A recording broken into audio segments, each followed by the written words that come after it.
So the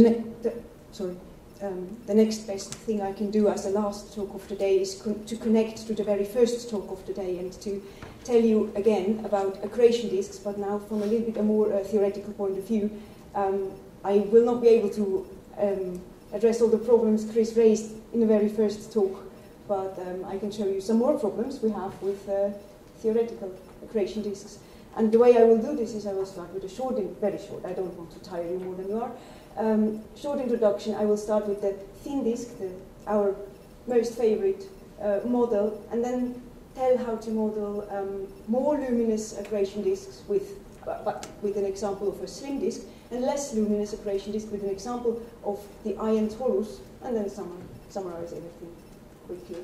So this is a very handy scheme which was made by Oleg Sondowski for our Scholarpedia page a while ago, and I invite you all to check out that page. Scholarpedia is something like Wikipedia. It's peer-reviewed, and our article is right now in review. And if you have something to comment, if we forgot something about accretion disks, so just let us know. So anyway, the scheme, it shows on the x-axis the optical depth at a radius of 10 Rg, and on the vertical axis, it shows mass accretion rate.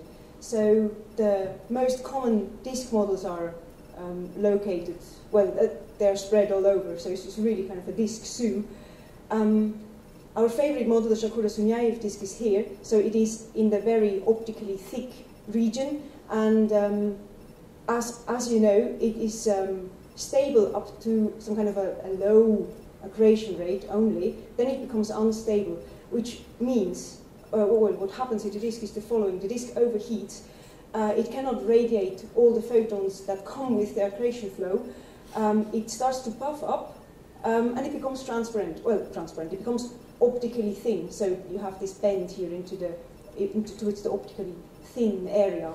And in the 80s, Marek Abramowicz and collaborators, Jean-Pierre Lazotta, they came up with an idea how to solve that issue with having an unstable disk, and the solution would be to include advection.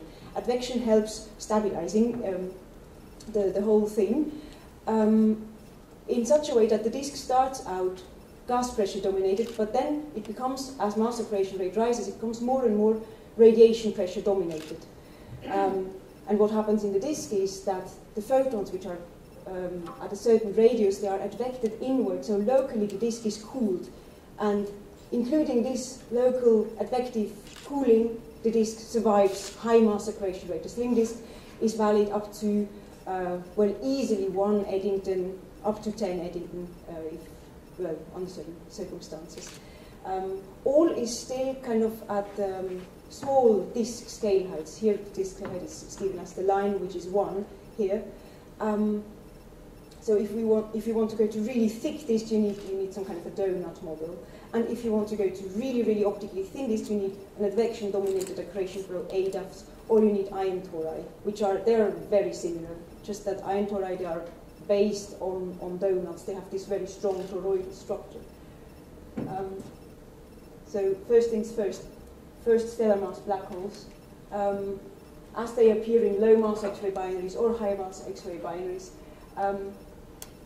what we think how their accretion disks work is that mass comes from the secondary star. It forms a ring, visible on this artist's impression here. It forms a ring here. Gas keeps coming. The gas piles up on that ring. Stresses are induced. Gas is being heated up, and that triggers energy release and radiation from that ring. Due to this, the gas loses energy and it moves inward, and that is a process that continues throughout the disk. So mass is transported inward, while angular momentum is transported outward.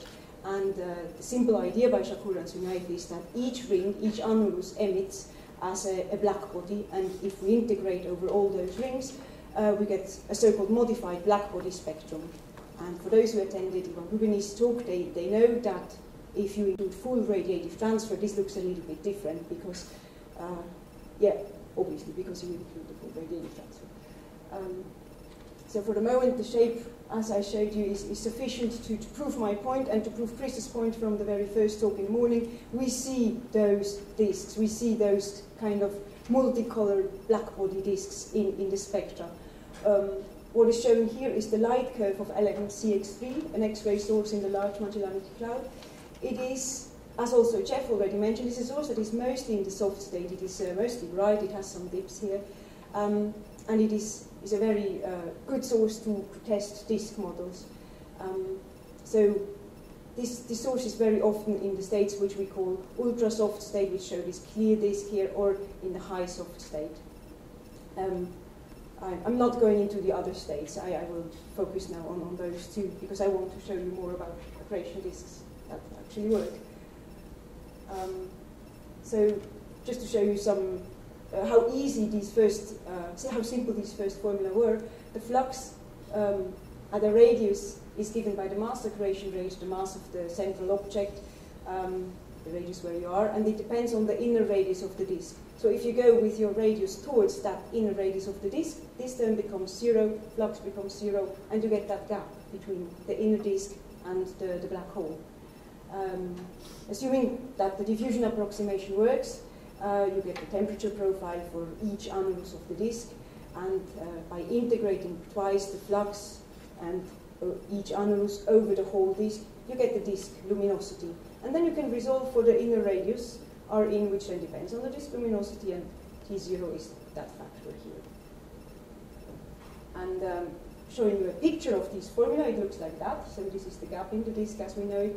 And if you go to GR, everything depends on the spin, meaning that when the spin increases, this radius goes closer and closer to the black hole.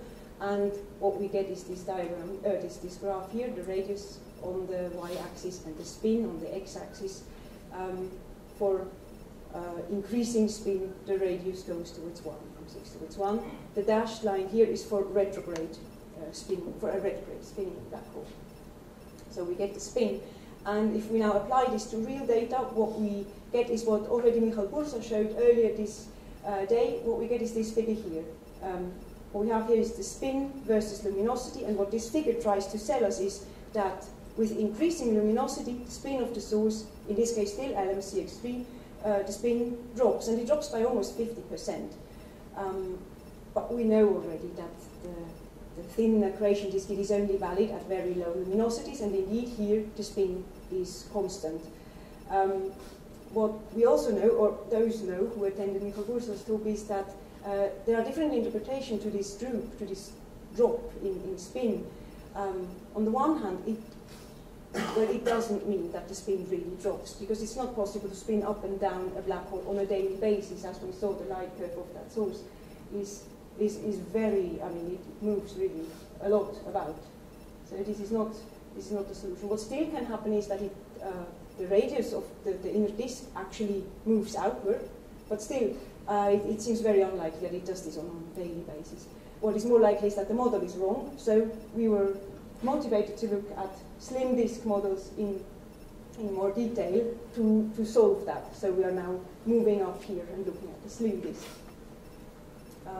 As I said before, the slim disks are cooled by advection, and here in this scheme is shown how increasing luminosity changes the disk height, how this affects the disk height. And slim disks are more relaxed. They don't need to be razor thin, so they tolerate a certain amount of disk height. The differences between the thin Shakura-Zunaev disk and the slim disk are various. So first of all, they can be super Keplerian at small radii, otherwise they are sub-Keplerian, while as the thin disk is Keplerian at all times. The thin disk terminates at the ISCO sharp. The slim disk leaps into the plunging region, and most important thing is that not all photons are released locally, but they're transported, they're advected inward, and that changes the disk profile, that changes everything. So the flux, here you see how it leaps inside the ISCO, there's still flux, only for very high mass accretion rates, of course. And the spectrum also changes. What is shown here is in dashed lines, the Novikov-Thorne model. The spectrum gets softer when advection is included, and vertical extent here softens the spectrum even more. And by vertical extent, I mean that the disk is ray traced from the actual photosphere of the disk and not from the equatorial plane. So we take this amount of vertical extent which we have into account when ray tracing. What is also included in the disk model we apply is the acoustic code. So we do include full radiative transfer. And so new in red, you see there is no improvement at all. Advection didn't make any difference at all. So that was not the change we were looking for. What seems to help is to reduce the alpha parameter. Alpha is a parameter of our model, the viscosity parameter. It was so far fixed at 0.1, which gave that slope here. If we reduce it, we get a seemingly better result because the spin seems to be constant for a longer range of luminosities. But this is not a very physical way to proceed. I mean, we would have to reduce alpha to 0 to get the perfect line, and this is not what we want to do. So. Given that alpha is kind of that black box, which includes all the unknown physics we have in accretion disks, is kind of an ad hoc parameter that relates pressure to stresses, it seems that something is of course going on, but it doesn't mean that the viscosity is really changing with luminosity. So this is this trend which we seem to observe when we fix the spin at the best fitting value and we fit for the viscosity, and it seems to be the case that the viscosity drops with luminosity. So something probably drops, but yeah, whatever it is. So this is what we get from the data applying our models. And as you just heard from Oleg about an hour ago, is that if you plot alpha viscosity versus radius, it is not constant. It changes. Whether this mimics something also, or whether, how to deal with that. Something is still unresolved. This is the main message. We see something is going on, but it's not clear yet what. So I am trying to approach the topic from a different side to maybe get an answer. This is just a reminder that Eddington luminosity, I have been talking about Eddington luminosity and percentage of it now for several minutes. Eddington luminosity is actually defined with stars. This is just a reminder to say that it is based on a spherical object, and disks are not spherical, so that limit is not really a strong deadly limit or something. Accretion disks may well be more luminous. So I'm going to ULXs now, ultraluminous X-ray sources. And I pick one in the Andromeda galaxy, which seems to be an X-ray binary. There is multiple evidence for it, and I'm not going into all those details now, but this particular ULX is, the most important figure disappeared.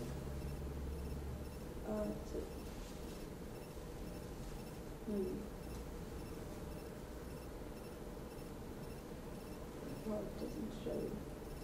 I wanted to show you how the spectrum looks like. Okay, I will switch back to the real presentation later. So this is the spectrum.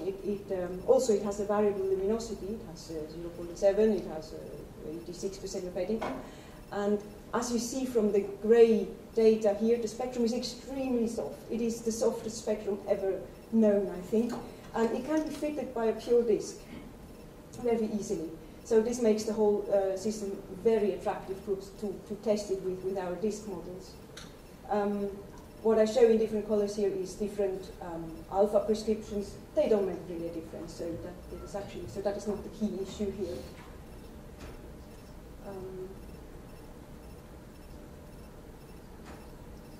What I wanted to say is that this source has been studied before, and it has been studied by Matt, by our colleague. And he took, as a disk model, he took a non-relativistic disk, and he added some Comptonization, which was interpreted as wind, and got wonderful fits. However, there is a danger in that, because we saw that this is such a really soft spectrum. I did now the same thing here. It looks just as the figure before, but it's a different thing. So what I did here, I simulated data with a slim disk. Using XSpec, one can fake spectrum. So this data here, this is a pure slim disk. And as you see, it can be fitted wonderfully by a non-relativistic disk component, disk PV, and quantization component, which then could be interpreted as wind. This is not the case. This is not the way how to do it. If we take a slim disk and add a component, what we get is, because the slim disk is already the perfect fit, basically, what we get fitting all these spectra is something like that. We have the disk component here, and these are the components for different luminosity spectrum. We have 5 different spectra.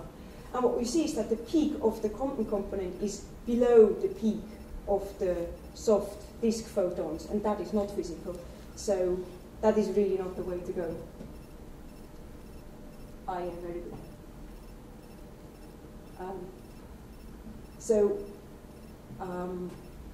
What we did here is, in dashed, we have this phenomenological model of non-relativistic disk class quantization, which mimics perfectly the shape.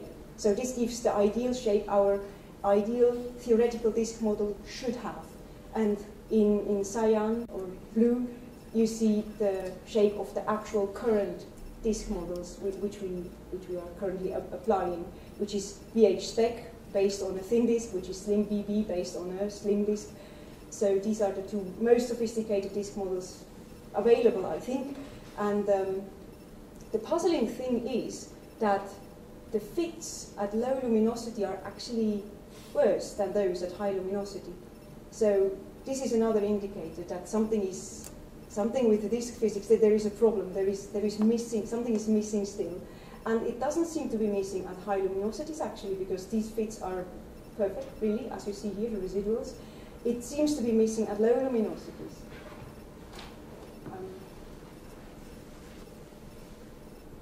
So the conclusion from this is, well, there are several things we thought would affect the disk spectrum. We thought that it is winds, or that it is irradiation, that it is advection, that it is turbulence and stuff. But all these physical properties, they change, they increase with luminosity. So the more luminous you get, the stronger these are, and not the weaker. So what we see is something that behaves exactly the opposite. And the only thing these disks do not include now is magnetic fields. So it is possible that there is, that these things are actually connected to magnetic fields, that there is something that, I don't know, a magnetic pressure that saturates towards a gas pressure or a total pressure or something. And we should focus, future efforts should focus on something like that to figure out how magnetic pressure comes into the game.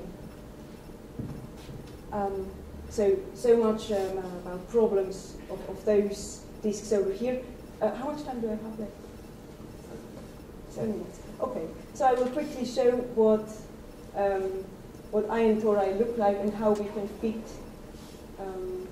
disk spectra with those. And to do that, I'm moving now from stellar mass black holes to supermassive black holes to the one in our galaxy, focusing on the galactic center, going slowly closer. Here we are at a few, 10 arc seconds. In optical, there is nothing visible. In infrared, there's a lot going on, so it depends. I mean, that means that there is a lot of absorption. Going even closer, 1 arc second, we see all those beautiful star trails. But what we want to do is actually want to go even closer. We want to go to a few micro arc seconds, because then we can resolve the horizon of Sagittarius A star, and we can see the structure that is around it. And there is an instrument called the Event Horizon Telescope, which is up in 2020, which is designed to do so. So these efforts aim on seeing things. I maybe will not talk too much about the theoretical part. I just want to say that we have a Polish donut model, which is an old model, which works like this: that you have a constant angular momentum distribution which crosses the Keplerian angular momentum distribution at 2 points, which means that at these points where it crosses the Keplerian angular momentum distribution, we have 2 vanishing gradients, and one of them is a singular point here, which gives us then the self-crossing point in these equipotential plots, and the other one is an extremum, which is here, which gives us the maximum here for maximum pressure, maximum temperature, etc., at the center of the torus. So this is a very simple, of course it is not really a physical assumption that the angular momentum distribution is constant, but this is the first approach, first approximation. It can be changed. Well, one can have a varying angular momentum distribution without effort. This is a figure that shows a Polish donut with a varying angular momentum distribution, which still is a Polish donut. It still crosses the Keplerian angular momentum at 2 points.